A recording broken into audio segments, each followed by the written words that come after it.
deem it a privilege to be invited to address this joint session of the US Congress. I thank you for the invitation. I bring you the greetings and good wishes of the people of India. India and the United States have much in common that is very important to both countries. You are the world's oldest democracy. We are its largest. Our shared commitment to democratic values and processes has been a bond that has helped us transcend differences.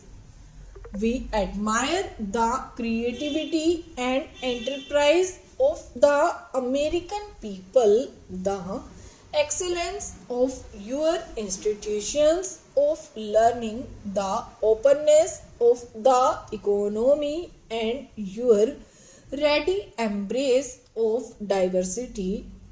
These have attracted the brightest young minds from India, creating a bridge of understanding that transcends both distance and difference between us.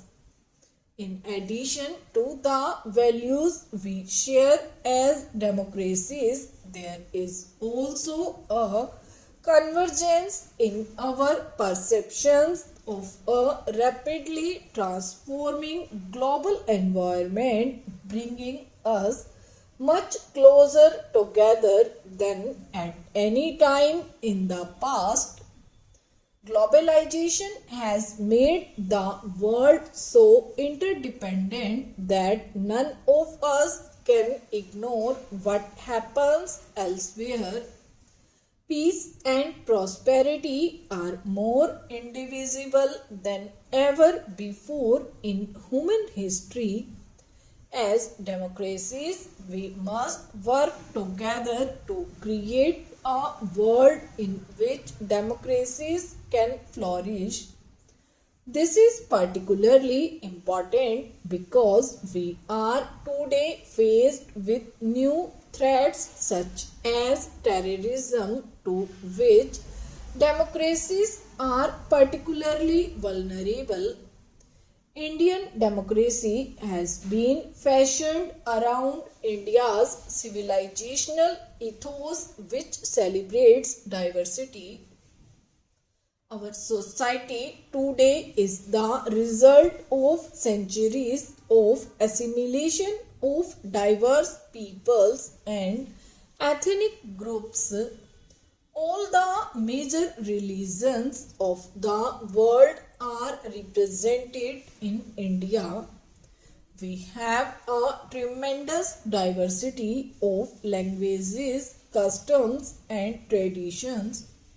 The father of our nation, Mahatma Gandhi, called for universal adult franchise as early as 1931, long before India became independent.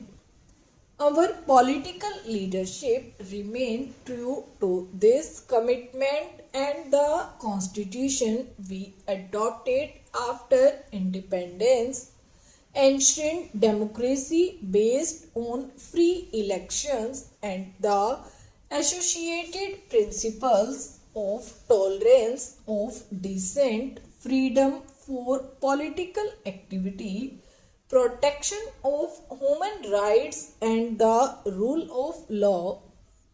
Our first Prime Minister Jawaharlal Nehru, addressing this very forum in 1949, acknowledged our debt to America on this score. He said that you could hear in our constitution the echo of the great voices of the founding fathers of your republic. The real test of a democracy, how the constitution functions on the ground. Stop. All Indians can be proud of what we have achieved in this area, and our experience is also relevant beyond our boundaries.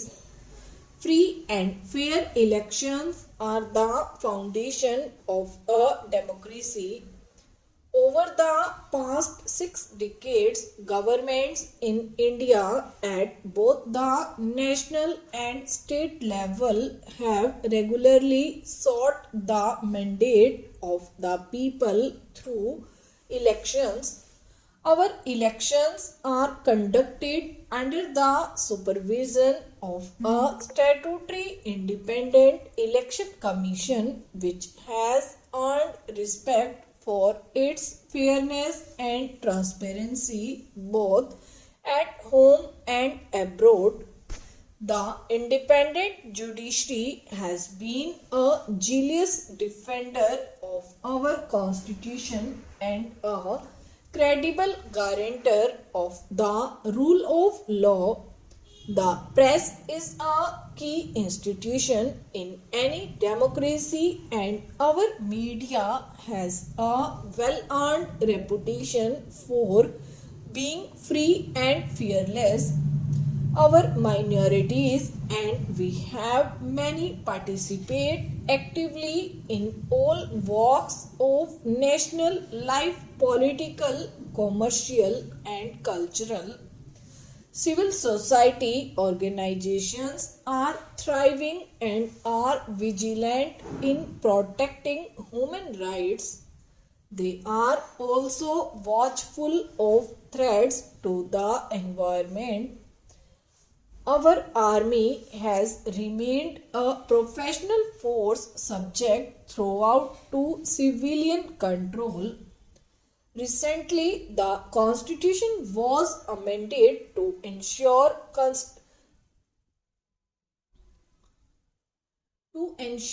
constitutionally mandated elections to village and municipal councils. This process has produced no less than 3 million elected representatives in the country with 1 million positions reserved for women. This has brought democracy closer to the people and also empowered women and promoted gender balance. Our commitment to democratic values and practices means there are many concerns and perceptions that we share with the United States. The most important common concern is the threat of terrorism. Democracy can only thrive in open and free societies, but open societies like ours are today threatened more than ever before by the rise of terrorism. The very openness of our societies makes us more vulnerable, and yet we must deal effectively with the threat without losing the openness we so value and cherish. India and the United States have both suffered grievously from terrorism, and we must make common cause against it. We know that those who resort to terror often clothe it in the garb of real or imaginary grievances. We must categorically affirm that no grievance can justify resort to terror. Democracies provide legitimate means for expressing dissent. They provide the right to engage in political activity and must continue to do so. However, for this very reason, they cannot afford to be soft on terror. Terrorism exploits the freedom our open societies provide to destroy our freedoms. The United States and India must work together in all possible forums to counter all forms of terrorism. We cannot be selective in this area. We must fight terrorism wherever it exists in the world. Stop.